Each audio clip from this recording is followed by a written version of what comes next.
자, 지지난주죠. 하나님과 교통하는 분향단의 기도 1번 첫 번째를 했어요. 그때 우리가 봤던 것이 34절이죠. 사실은 35절까지 했어야 되는데 본문에, 자, 다시 한번 34절에 보면 세 가지 향품이 일단 나와요. 무슨 향이죠?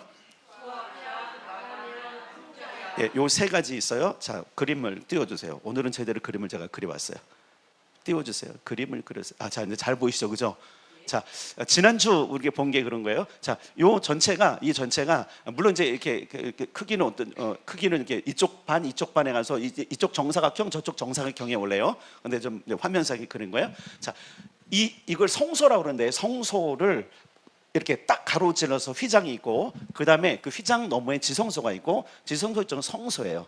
지성소 안에 법궤가 있었는데, 지난주에 그 법궤 안에 들은 걸 설명을 드렸어요. 한 번 더 보겠습니다. 일단은 만나를 담은 금 항아리 있었죠, 그죠? 그 다음에 아론의 쌍난 지팡이 있고, 십계명 두 돌판이 있어요. 요것이 법궤 안에 들었는데, 그 법궤를 덮은 그 뚜껑을 시은좌라 그래요. 하나님이 은혜를 베푸시는 자리, 하나님이 앉아 있는 곳이에요. 그리고 하나님께서는 뭐라고 말씀하셨냐면, 모세에게 내가 거기서 너를 만날 거야. 그리고 내가 거기서 너에게 이야기할 거야.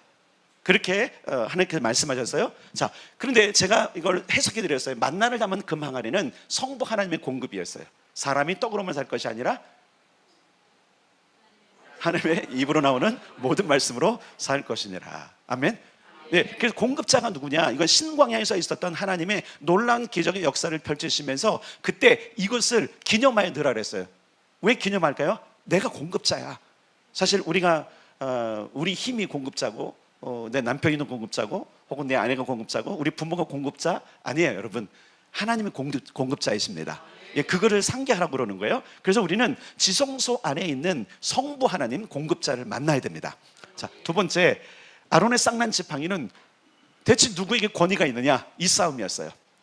고라 자손이 반역을 했죠. 거기 나담과 아비람, 또 온이 다 당을 지어갖고 이들이 한꺼번에 몰려가갖고, 야, 우리도 레위 지파인데 왜 너만 제사장 역할을 하느냐? 왜 니네는 항상 좋은 걸 먹고 왜 항상 저 성소에 니네만 들어가는 거야? 우리도 거기 들어갈 수 있는데, 그러면서 권위에 도전을 합니다. 그때 하나님께서 어떻게 하시죠? 그렇게 무리졌던 아이들은 다 이렇게 매장시켜 버리시고 지팡이를 갖고 오게. 자, 모든 지파의 우두머리는 다 지팡이를 다 갖고 와. 그리고 아론도 레위 지파의 우두머리를 갖고 와. 그래서 그 지팡이를 밤새 덮어놨다가 이제 그 다음날 아침에 어떻게 하는 거예요? 싹이 난 지팡이를 고르는 거예요. 그 지팡이를 내가 권위를 준 지파로 삼겠다 해서, 여기 성소를 섬길 수 있는, 저 기억하세요? 성소를 섬길 수 있는 권위는 누구에 있느냐? 그래서 아침에 일어나 봤더니 어느 지팡이에 싹이 났어요? 여기 다 써있죠, 그죠?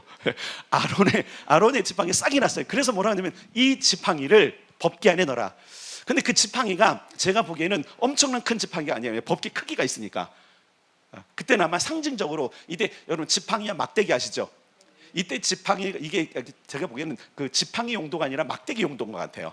이제 권위를 항상 그들은 가지고 다녔으니까 그 상태에서 어쨌든 거기에 넣어놓고, 그래서 성자 하나님께 모든 권세를 주셨죠. 하늘과 땅의 모든 권세를 누가 주셨어요? 하나님께서 내게 주셨다고 예수님 말씀하셨죠. 네, 자, 다 대답을 해주셔야 돼요. 자, 하늘과 땅의 모든 권세를 하나님께서 누구에게 주셨어요? 예수님께 주셨습니다. 그래서 권세자 예수님, 우리를 그분 찾아야 되고, 우리의 모든 권세, 우리가 하는 모든 권세는 예수님께 있다. 이것을 기억해야 되고요. 세 번째, 십계명 돌판은 언약을 했어요. 말씀에 언약의 돌판이잖아요. 그래서 언약궤, 그리고 법궤 얘기하잖아요. 그래서 사실 언약궤 할 때 가장 중요한 중심이 물론 법궤이지만, 그러나 언약만 중요한 게 아니잖아요. 성부 하나님, 성자 예수님, 성령 하나님인데, 그래서 이 성부, 성자, 성령 삼위의 하나님이 지성소 안에서 기다리고 있는 거예요. 누구를 기다리고 있어요? 따라서 합시다. 나를 기다리고 계신다. 나를 기다리고 계신다. 구약의 제사는 전부 다 제사장들 가문이 하는 거예요. 여기는 특별히 지성소는 1년에 한 번 대제사장만 들어오고, 성소에는 반차를 따라서 들어오는 거예요. 근데 오늘날은 우리 모두가 그렇게 된 거 아시죠? 예, 오늘은 그걸 더 살펴볼 거예요. 유향의 기도가 그거기 때문에 그러는 거예요. 자, 그렇게 됐는데 바로 그 막 앞에 지성소가 있고, 그 바로 바짝 붙여놨죠. 성소 중에 보면, 성소 보면 이제 들어가면 왼쪽으로 여러분 이렇게 들어가다 왼쪽으로 등대가 있고 오른쪽으로 떡상이 있어요. 이 떡상은 조금 이따 좀 얘기 들고, 등대는 알죠? 비춰주는 거. 성령님을 의미해요. 성령님을 의미해요. 자, 그 다음에 분향단에서 드려야 될 지금 여러분 기도, 지난번에 세 가지 향이 있죠. 첫 번째 무슨 향이요?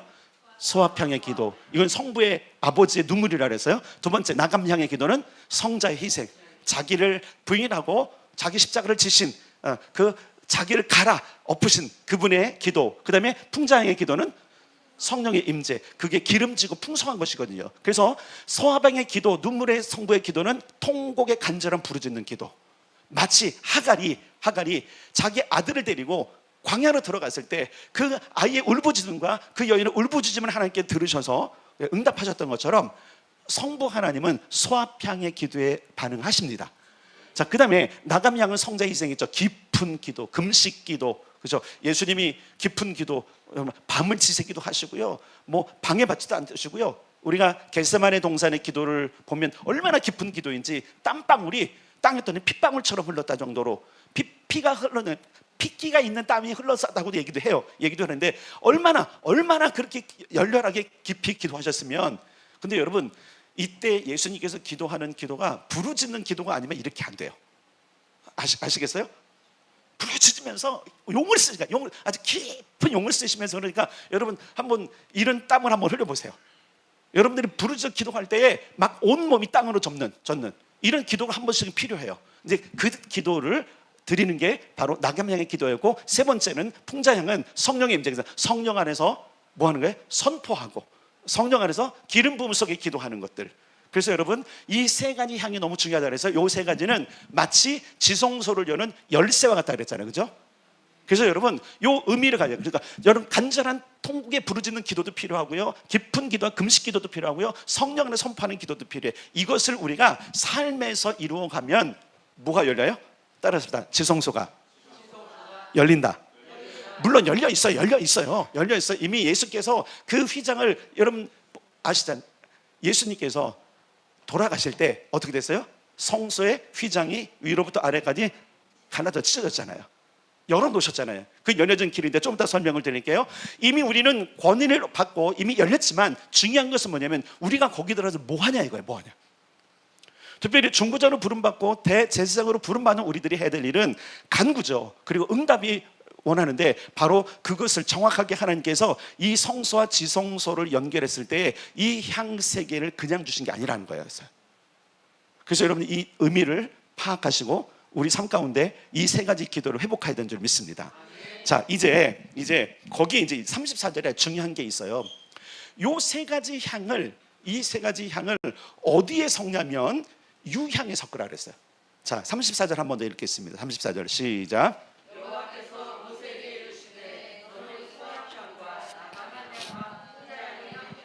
가져다가 그 향품을 유향에 섞되 각기 같은 분량으로 하고. 자, 보세요. 유향에 섞으라는 거예요. 유향은 이미 준비되어 있는 거예요.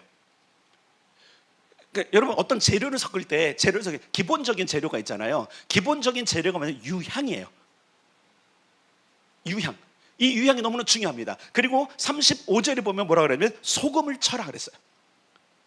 지금 보세요. 소합향, 나감향, 풍자향을 만드는데 그것을 어떻게 하냐면, 유향이 준비되어 있으면 동일한 질량으로 똑같이 섞어라. 그리고 그 위에 소금을 쳐라 해서 5가지 재료가 들어가는 거예요. 자, 화면을 하나 더 바꿔주세요. 자, 이제부터 이제 설명드릴 거예요. 화면을 바꿔주시면, 자, 뭐가 늘어났어요. 그죠? 늘어났어요. 자, 법궤가 있고 지성소에 있고 분향단에 소합향, 나감향, 풍자향이 있는데 그 다음에 중요한 게 있어요. 유향의 기도가 있어야 돼요. 유향을 섞어야 돼. 유향에 저 세 개가 섞여야 되는 거예요. 권사님 보내드릴게. 예, 올려주세요. 우리 단톡방에 올려주세요. 자, 보면 유향의 기도인데 이건 응답의 보증이에요. 그래서 보세요. 위에 소합, 나감, 풍자향은 기도의 유형이고요. 밑에는 기도의 기초예요. 이게 다 알아요. 우리가 다 아는 건데 왜 중요한지를 보는 거예요. 그 다음에 소금을 치라는 것은 소금 언약인데 이 2가지를 오늘 설명할 거예요. 유향의 기도는 응답의 보증이고, 그래서 바로 예수의 이름으로. 여러분, 우리가 누구 이름으로 기도해요? 하나님은 도통 예수 이름이 없으면 안 통하신 분이야. 예수 이름 부르면 너무 좋아하시는데 예수 이름 안 부르고 우리가 나아가면 그분은 모른 척 하세요. 그래서 가장 기초가 예수 이름이고, 그래서 예수 이름의 기초 위에 성부, 성자, 성령의 기도의 유형으로 같이 나아가는 걸 의미하고요. 그 다음에 소금을 치는 소금은 믿음의 기도예요. 자, 이것을 이제 성경에서 찾아볼 거예요. 자, 레위기로 가는데요. 레위기 2장 1절. 레위기 2장 1절. 바로 뒤에요. 창세기, 출애굽기, 레위기.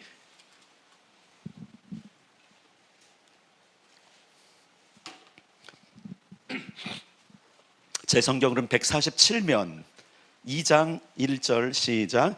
누구든지 소재 예물을 여호와께 드리려거든 고운 가루로 예물을 삼아 그 위에 기름을 붓고 또 그 위에 유향을 놓아. 자, 그 다음에 2절도 읽겠습니다. 2절 시작. 아론의 자손 제사장들에게로 가져갈 것이요, 제사장은 그 고운 가루 한 움큼과 기름과 그 모든 유향을 가져다가 기념물로 제단 위에 불사를 지니 이는 화제라 여호와께 향기로운 냄새니라. 아멘. 자, 출애굽기를 공부한 사람들 혹은 또 레위기를 공부한 사람들은 특히 레위를 공부한 사람들은 5대 제사 기억하시죠? 그 중에 소제가 있어요. 소제는 어떤 제사죠? 자, 내가 좀 공부 좀 했어. 자, 얘기해 보세요.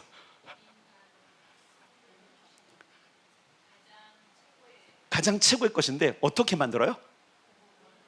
고운 가루가 되면 어떻게 돼요? 빻아야 돼요.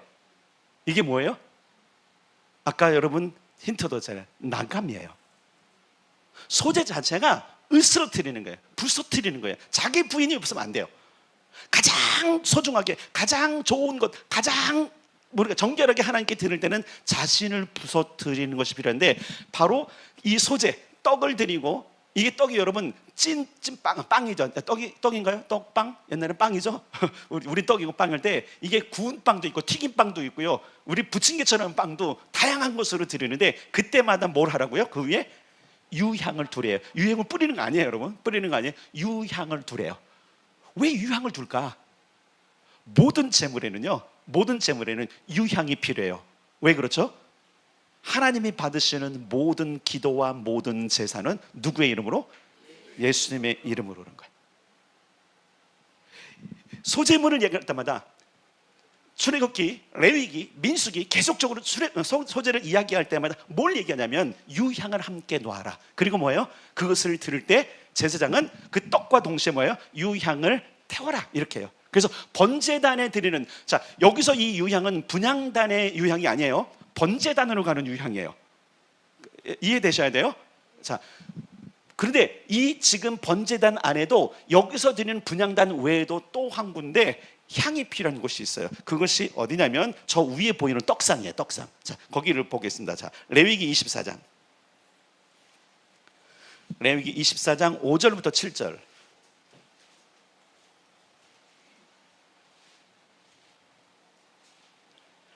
제 성경으로는 183면 혹은 184면, 저는 183면입니다. 레위기 24장 5절부터 7절까지 시작. 너는 고운 가루를 가져다가 떡 12개를 굽되 각 덩이를 10분의 2 에바로 하여 여호와 앞 순결한 상 위에 두 줄로 한 줄에 6씩 진설하고, 너는 또 정결한 유향을 그 각 줄 위에 두어 기념물로 여호와께 화제를 삼을 것이며. 아멘. 보이십니까? 떡상 위에, 그죠? 두 줄로 6개 있잖아요. 근데 이게 요런 건지 아니면 저게 이렇게 두 줄로 6개씩 있는 건지 모르는데 대부분 저 그림이더라고요. 대부분 저 그림이 6개를 쌓는데 제가 보면 쌓는 건 아닌 것 같아요. 12지파를 상징하기 때문에 제가 보기에는 두 줄로 6개씩 놨을 것 같아요. 그리고 거기에 뭐 놓는다고요? 유향을 놓는다. 유향을. 자, 한번 보세요. 소재물의 유향을 넣어요. 가장 소중한 걸 드리는, 그죠? 가장 기쁨으로 드리는, 자기를 완전히 부인해서 나는 아무것도 아닙니다, 오직 하나님만이 나의 전부입니다라고 드리는 이 소재물에도 유향을 두고요. 그 다음에 12지파를 상징하면서 말씀의 공급자인 하나님을 의지하는 저 떡상에도 유향을 놓는단 말이에요. 그리고 아주 중요한 게 있죠. 여러분 아시다시피 예수님께서 탄생하실 때 받으셨던 예물 중에 하나가 유향이에요. 유황 아니에요? 유황 아니에요? 유황은 아니에요. 유황은 저 온천에서 나온 거고, 유향은 이게 그 올리브 나무 쪽, 올리브 나무과인데, 그 올리브 진짜 우리가 보통 먹는 올리브 말고 다른 그 향을 채취하는 올리브가 있나 봐요. 그 과에 있는 나무인데 거기서 채는 건데, 유향은 왜 유향이냐면 이 그 처음에 이렇게 맺혀지는 향이 소화향처럼 이렇게 뭐랄까 눈물 뚝뚝 떨어지시 이렇게 된대요. 나무의 진액이니까. 근데 이게 마치 무슨 색깔이냐면 우윳빛깔이래요. 그래서 유향이라고 하는 거래요. 그리고 어떤 거냐면 초유 있죠. 초유의 색깔. 그러니까 이게 완전히 하얀 게 아니라 거의 뭐 완전 진한 것도 아니고 노란 거죠, 그죠? 초유 뭐 어른들은 아시잖아요. 그 색깔을 보니까. 근데 바로 그 모양. 그러니까 유황은 아니에요. 유황은 약간 더 누리끼리한데 요건 황금색에 가까운 거예요.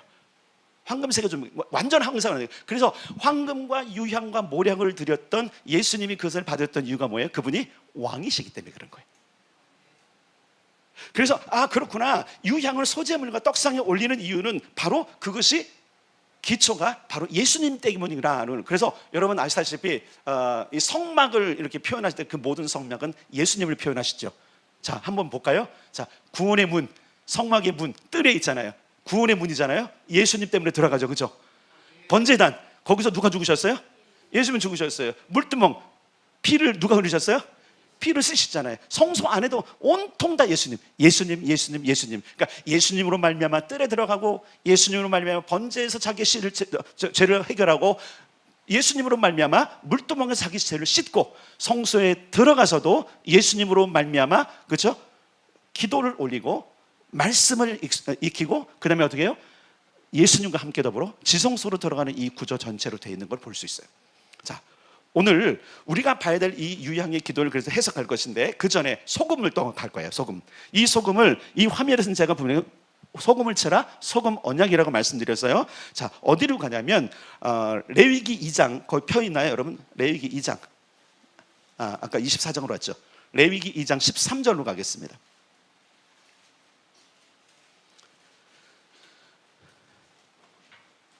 레위기 2장 13절 시작. 내 모든 소재물에 소금을 치라. 내 하나님의 언약의 소금을 내 소재에 빼지 못할지니 내 모든 예물에 소금을 드릴지냐.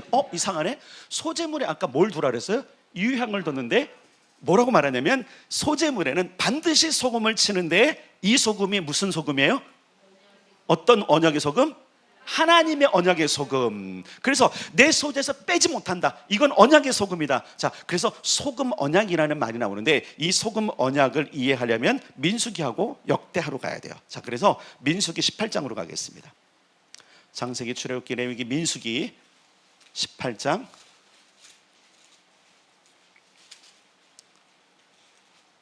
19절.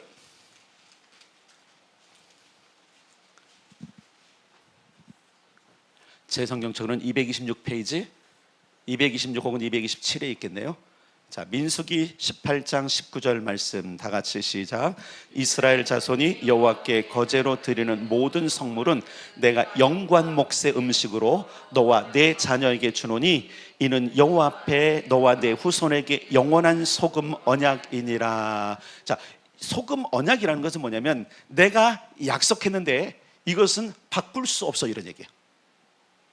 여기 지금 보면 이스라엘 자손이 여호와께 거제로 드리는 모든 성물은 누구에게 주냐면 영관 몫으로 레위 지파와 제사장들에게 돌아가는 거예요. 이건 다른 사람이 손대면 안 되는 거예요. 영원히 변치 않아요.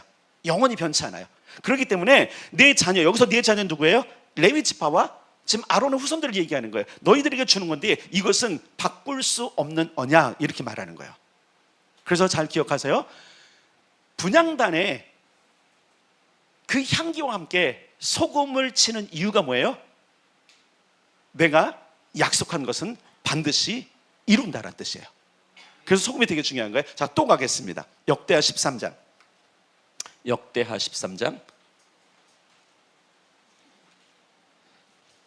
5절인데 제 성경책으로는 671면이에요.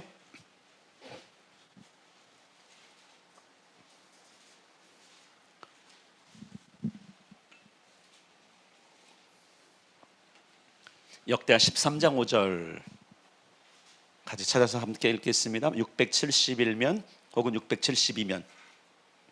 자, 읽겠습니다. 시작.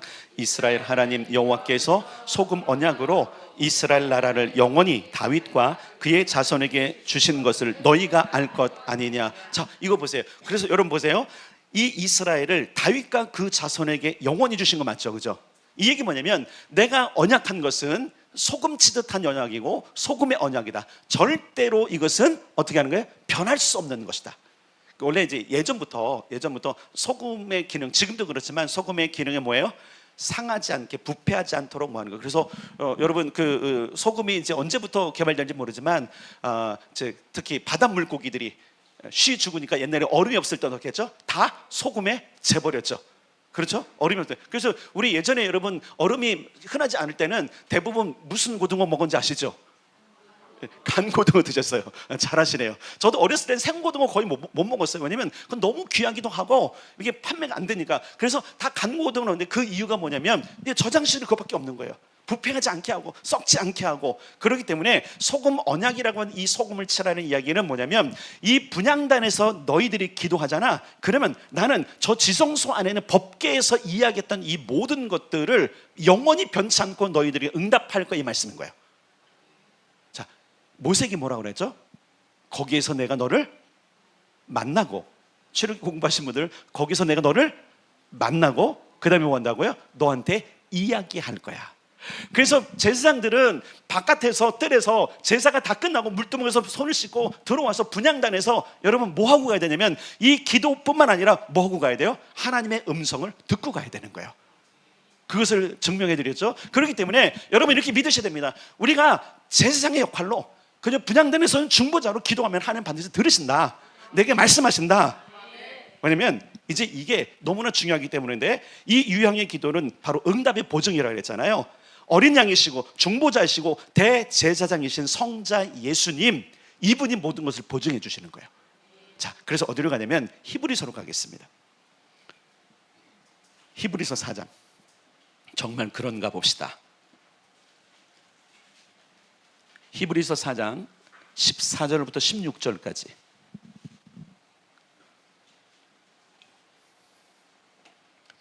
찾았습니까? 356페이지예요. 356면 히브리서 4장 14절부터 16절 시작. 그러므로 우리에게 큰 대제사장이 계시니 승천하시느니 곧 하나님의 아들 예수시라. 우리가 믿는 도리를 굳게 잡을지어다. 우리에게 있는 대제사장은 우리의 연약함을 동정하지 못하실 리가 아니요 모든 일에 우리와 똑같이 시험을 받으신 이로되 죄는 없으시니라. 그러므로 우리는 긍휼하심을 받고 때를 따라 돕는 은혜를 얻기 위하여 은혜의 보좌 앞에 담대히 나아갈 것이니라. 아멘. 자, 우리 앞에 큰 대제사장이 계시는데 그분의 부르심으로 우리가 베드로서에 보면 우리가 왕 같은 제사장이 됐죠. 그분의 이름, 그분이 예수인데 이분을 믿는 도리를 굳게 잡고 우리는 어떻게 하냐면 은혜의 보좌 앞에 반대. 은혜의 보좌가 어디예요? 저기 지성소. 은혜가 베풀어지는 곳이잖아요. 시은좌. 은혜가 베풀어지고 은혜가 보여지는 좌서 거기에 나아가자라는 거예요. 이건 구약시대는 감히 상상도 못하는 일이었는데 신약의 백성들은 오늘날 우리는 예수의 공로로 거기에 담대하게 나아가는 거예요. 그러므로 여러분 기도의 자리에, 예배의 자리에 담대하게 나갑시다. 그러면 하나님께 응답하십니다. 자, 6장으로 갈게요. 히브리서만 계속 볼 거예요. 6장 19절부터 20절. 자, 계속 봅시다. 예수님의 어떤 역할, 어떤 분이신지를 19절 20절 시작. 우리가 이 소망을 가지고 있는 것은 영혼의 닷 같아서 튼튼하고 견고하여 휘장 안에 들어가시나니 그리로 앞서가신 예수께서 멜기세덱의 반차를 따라 영원히 대제사장이 되어 우리를 위하여 들어가셨느니라. 아멘. 어디로 들어갔다고요? 휘장 안으로. 자, 저기 중간에 되게 두껍게 한 것이 휘장이에요. 휘장 안으로 누가 들어가셨어요? 예수님께서 들어가셨어요. 누구를 위해서? 우리를 위해서. 아멘. 이미 그 몸의 찢김으로 말미암아 휘장을 찢어버리시고 더 이상 여기는 출입 금지가 않아. 내가 한 번 더 들어갔어. 그러므로 너도 나의 피를 의지해서 따라 들어와. 이것이 히브리서의 선언인 거예요. 자, 또 보겠습니다. 8장 6절. 8장 6절.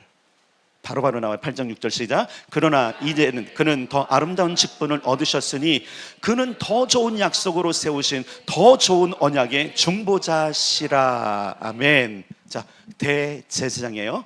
중보자예요. 더 좋은 약속, 더 나은 것을 향해서 어떻게 했어요? 그분은 아름다운 직분을 얻으셨고, 그분이 어디 들어가셨어요? 휘장 안으로 들어가셨고, 그것은 누굴 위한 거예요? 우리를 위한 거예요. 자, 9장도 가겠습니다. 히브리서 9장 11절 12절 11절 12절 9장 11절 12절 시작. 그리스도께서는 장래 좋은 일의 대제사장으로 오사 손으로 짓지 아니한 것 곧 이 창조에 속하지 아니한 더 크고 온전한 장막으로 말미암아 염소와 송아지의 피로 하지 아니하고 오직 자기의 피로 영원한 속죄를 이루사 단번에 성소에 들어가셨느니라. 아멘. 여기 성소는 지성소를 말하는 거예요. 우리가 말하는 저 앞에 성소 지성소일 때 전체를 성소로 말하지만 여기서 말하는 성소는 앞에 성소가 아니라 뒤에 있는 지성소를 말하는 거예요. 자신의 피를 흘려서. 그래서 여러분, 대제사장이 저기를 들어갈 때는 반드시 피를 가지고 들어가야 돼요. 피가 없이는 절대로 못 들어가는 거예요. 근데 예수님 어떻게 들어가셨어요? 자신의 피를 흘리셨잖아요. 그리고 우리에게 들어오라 그래요. 누구 피로 들어오라 그래요?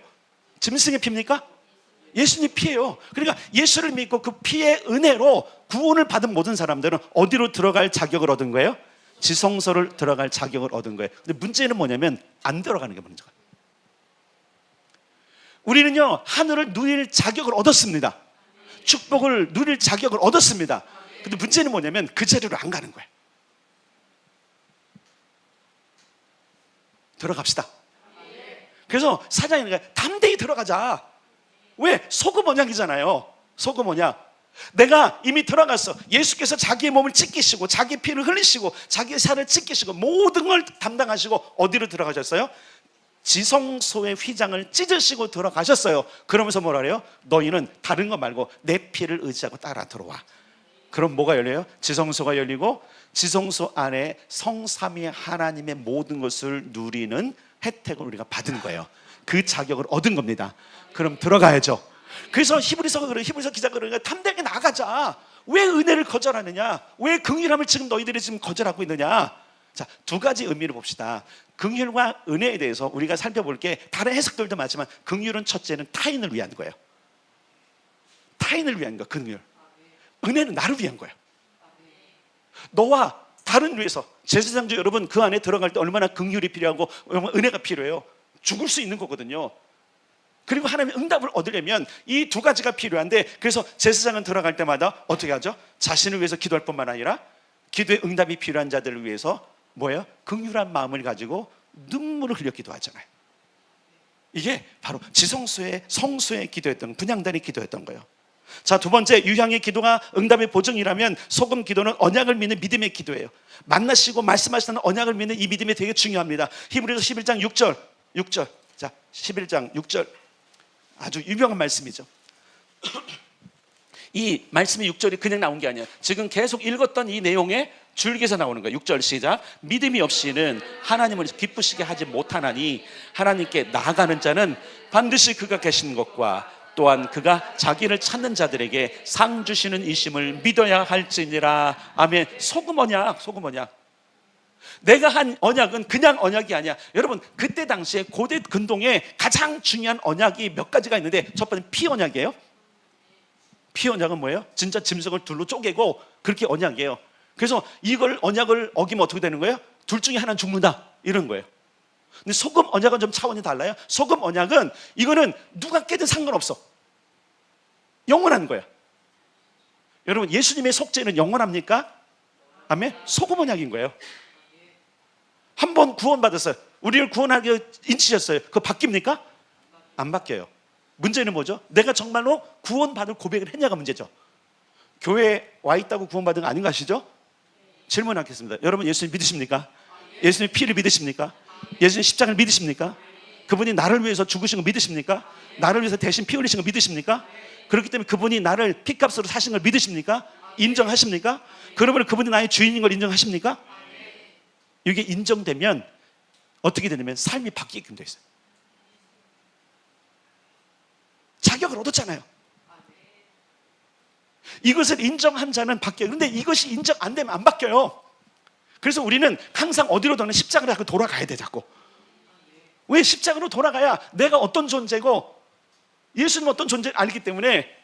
그래서 우리가 여러분 계속적으로 출애굽기도 말하잖아요. 어디로 자꾸 돌아가래? 십자가로 돌아가라. 다시 십자가로 돌아가라. 거기서 다시 시작해라. 왜? 너의 근본이 무엇인지 알 수 있는 것은 어디예요? 십자가에서 알 수 있는 거예요. 왜? 그것은 영원한 언약, 변치 않는 언약이기 때문에 그 십자가 언약, 바로 그 소금 치는 언약 안으로 들어갈 때 우리는 우리의 삶을 다시 한번 살펴볼 수 있는 거예요. 그 언약을 붙잡고 다시 믿음 생활을 시작하는 거예요. 안 믿어지죠? 막 어떤 경우는 믿음이 다운되죠. 그럼 어디로 가야 돼요? 십자가로 가셔야 돼요. 삶에 고통이 있어요? 어려움이 있어요? 부딪힘이 있어요? 어디로 가야 돼요? 왜 그러죠? 왜 그러죠? 왜 고통과 고난과 어려움이 있어요? 왜요? 우리가 소금 언약 가운데 없기 때문에 그래요. 하나님은 우리에게 모든 질병, 모든 고통, 모든 근심, 모든 어려움, 모든 가난 해결해 주셨어요. 그걸 누리라고 초청하시는데 문제는 뭐냐면 우리가 안 가는 거예요. 십자가로 가야 돼. 다시 십자가로 가십시오. 이 얘기 뭐냐면 내 믿음을 지금 다시 점검하는 거예요. 내가 오늘 하나님의 자녀가 된 것이 무엇 때문인지, 내가 지성소에 담대히 들어갈 수 있는 권세가 무엇인지를 살펴봐야 되는 거예요. 그래서 예수님에 대해서는 계속 권세, 그죠? 그분의 눈물, 그분의 부서뜨림, 자기를 부인함, 이 모든 것들이 있어요. 그래서 여러분, 자기 부인의 현장 속에서 우리가 알다시피 여러분 홍해를 건너면서 했던 세 가지 결단 기억하십니까? 다시 한번 여러분 점검해 봅시다. 자기 결단이 있었어요. 오리엔테이션 할 때 첫 번째 뭐예요? 성부 하나님에 대해서 첫 것은 하나님께 드리겠습니다. 두 번째는 뭐예요? 무교제를 지키라, 무교병을 먹어라, 죄 없는 거룩한 삶을 살겠습니다. 구름기둥 불기둥 뭐예요? 성령의 인도하심을 따라 살겠습니다. 이게 뭐예요? 지금 삼위의 하나님과 관계란 말이에요. 오늘날 우리가 사는 것도, 그리고 우리의 응답은 다 삼위 하나님이에요. 지성소에서 말씀하시고 성소에서 기도하게 하시고. 여러분 굳이 여러분 한번 생각해 보면 저기 지금 성소 안에도 여러분 성부, 성자, 성령이 계세요.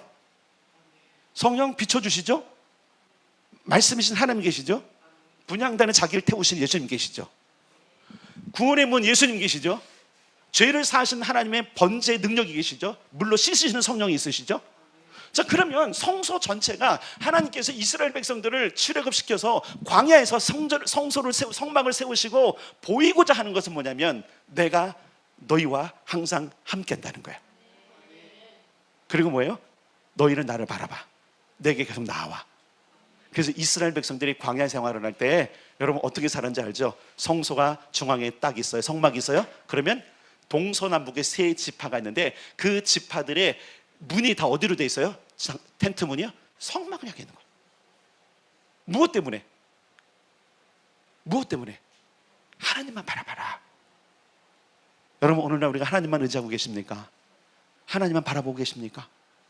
어디에서 여러분 힘을 얻고 있고, 어디에서 문제를 해결하고 있고, 어디에서 방법을 지금 찾고 있습니까? 하나님께 나오십시오.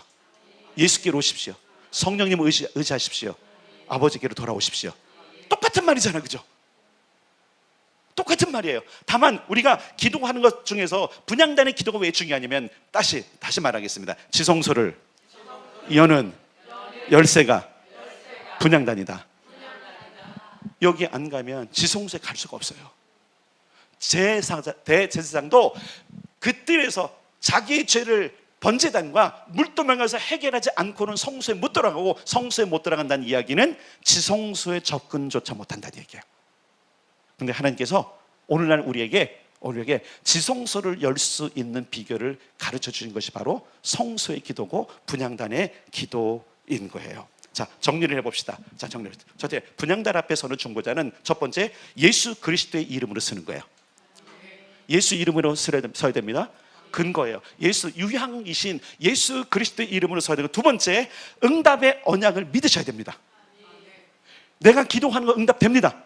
여기서 선포하는 거 응답됩니다. 여러분들이 교회에서뿐만 아니라 여러분 골방에서 아니면 어디에서 기도하든 하나님은 여러분들이 분향단에 서는 중보자로 서면 응답하십니다. 요걸 믿어야 돼요.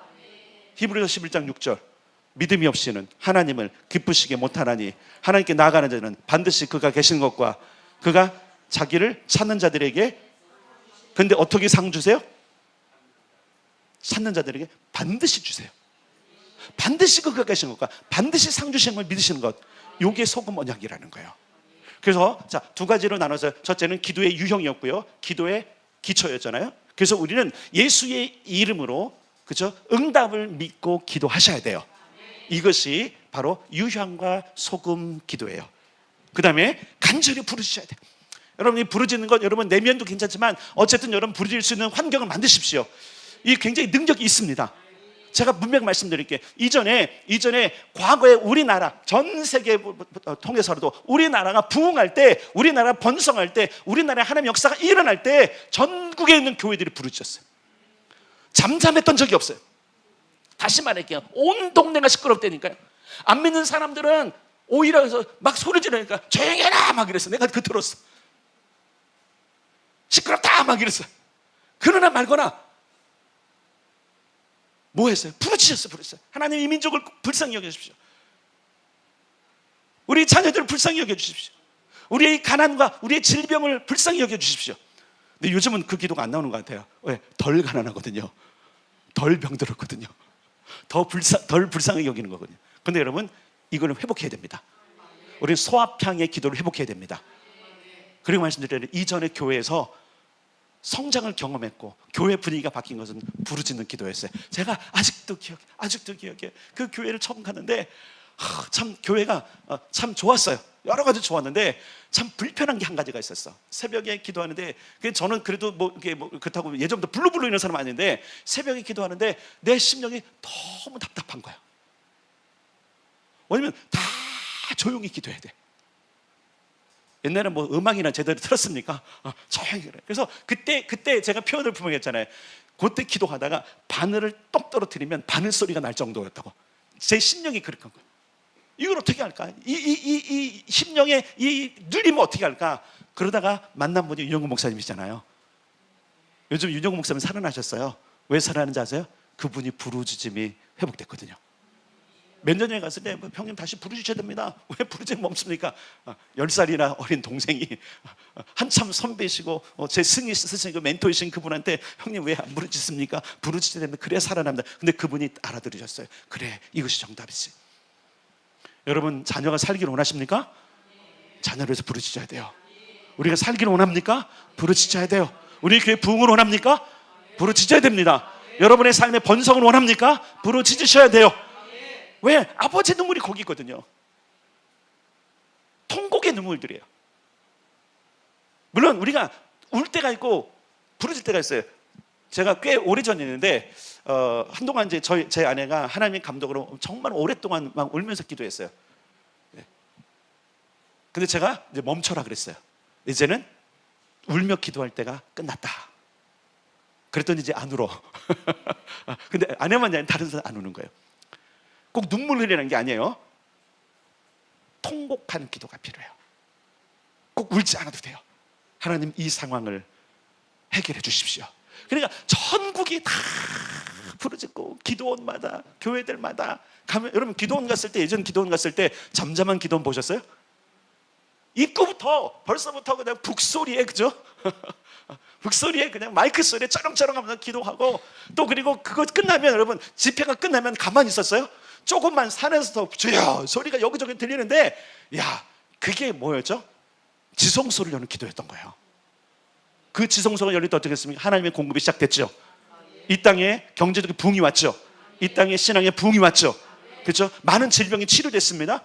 하나님께서 지혜를 풀어주셨습니다. 우리 민족에게 그 부르짖었을 때 여러분 지혜도 주시고요, 믿음도 주시고요, 그 다음에 경제도 다 회복해 주셨어요. 우리는 이때를 다시 바라봐야 돼요. 하나님은 우리에게 부흥을 준다 그랬잖아요. 회복의 힘으로 부흥을 이루라. 그러려면 부르짖어야 돼요, 여러분. 이 부르짖을 때 역사가 일어납니다. 우리 분향단 기도가 너무 중요합니다. 두 번째, 여러분 깊은 기도와 금식이 필요해요. 이제는 금식도 좀 할 때가 됐어요. 깊은 기도, 말 그대로 하나님 앞에 고뇌하는 기도. 주님의 그 부르짖는 기도뿐만 아니라 부르짖을 때도 그렇지만 깊은 침묵의 기도, 큰 한숨 소리가 나오는 기도. 왜? 내 삶이 그렇고 내 자녀의 삶이 그렇고. 특별히 여러분 한번 생각해 보세요. 여러분의 지금 오늘 우리 세대, 우리 교회 아이들 어떻게 될 것 같아요? 기도해야 됩니다. 내 자녀만이 아니라 우리 교회 소속된 모든 아이들은 우리 자녀들이에요. 그들을 위해서 깊이 기도하셔야 돼요. 부르짖으셔야 돼요. 금식도 하셔야 돼요. 왜? 주님이 뭐예요? 권세를 가지고 결박을 푸시는 분이기 때문에 그런 겁니다. 그분이 풀어주실 것입니다. 그리고 말씀이 이루어질 선포하셔야 돼요. 말씀이 이루어질 것입니다. 소금 언약이 이루어질 것입니다. 그래서 우리는 이 분향단의 기도를 계속 살려야 돼요. 그래서 예수 그리스도의 이름으로 아멘 응답할 걸 믿고 아멘 부르짖어 기도하고 깊이 금식하며 기도하고 선포하는 기도가 너무 필요한 거예요. 근데 대부분 이 모든 기도들에 중요한 게 있어요. 소리예요. 소리예요. 가장 중요한 게 소리예요. 한국교회가 80년대를 정점으로 계속적으로 어떤 게냐면 교회에서 부르짖는 기도가 점점 더 줄기 시작했어요. 그러면서 어느덧 관상기도, 묵상기도, 침묵기도라는 단어들이 생겨나기 시작했어요. 잘 살펴보세요. 그게 90년대, 2000년대 오면서예요. 그러면서 어떻게 했죠? 한국교회가 잘 쓰는 것 같은데 어떻게 했어요? 점점 더 지금 어떻게 하고 있죠? 쇠퇴하고 있는 것을 볼 수 있어요. 그게 나쁘다는 게 아니에요. 그것도 괜찮아요. 근데 그런 기도는요, 자기 개인에게만 유익이 있어요. 우리는 분향단의 기도를 해야 됩니다. 나만 잘 되면 안 됩니다. 다 잘 돼야 됩니다. 자신을 부서뜨리시고 성령의 두꺼운 탄식 속에서 하나님의 약속을 믿고 기도하는 분향단의 기도 잘 기억하세요. 오늘날 우리가 거기에 부름을 받았다는 사실을. 여러분 한 사람 한 사람은 거기에 부름을 받았습니다. 우리는 왕같은 제사장이요, 우리는 중보자입니다. 다시 히브리서에 가면 그분은 새 언약에, 새 더 좋은 곳에 중보자로 그분이 다시 서셨다는 사실을 기억하셔야 돼요. 성소에 들어갑시다. 분향단에 섭시다. 예수의 이름으로 기도합시다. 아멘. 믿음으로 기도합시다. 부르짖어 기도합시다. 금식하며 기도합시다. 선포하며 기도합시다. 반드시 지성소가 열리고 공급이 일어나고 결박이 풀어지고 성령의 기름 부음이 우리 가운데 있게 될 것입니다. 그 일을 개인이 경험하고 가정이 경험하고 우리 교회가 경험하고 도시가 경험하고 나라가 경험하고 온 세계가 경험할 수 있기를 간절히 기대합니다. 그 일에 우리를 쓰시는 거예요. 그 일에 한 사람 한 사람. 그래서 이제는 달라야 돼. 다시 말할게. 여러분 이것이 되려면 달라야 돼요. 하나님이 이전과는 다르다 그랬잖아요. 이전과 다를 때 하나님 뭘 보셨어요? 이전과 다른 그들의 액션을 보셨단 말이에요. 하나님 우리가 어떻게 할지를 지금 지켜보고 계십니다. 분명히 저는 회복의 힘으로 부흥을 이룰 걸 믿습니다. 개인도 그렇게 될 것입니다. 그러려면 더 기도합시다. 더 분향단에 앉읍시다. 하나님께 호소합시다.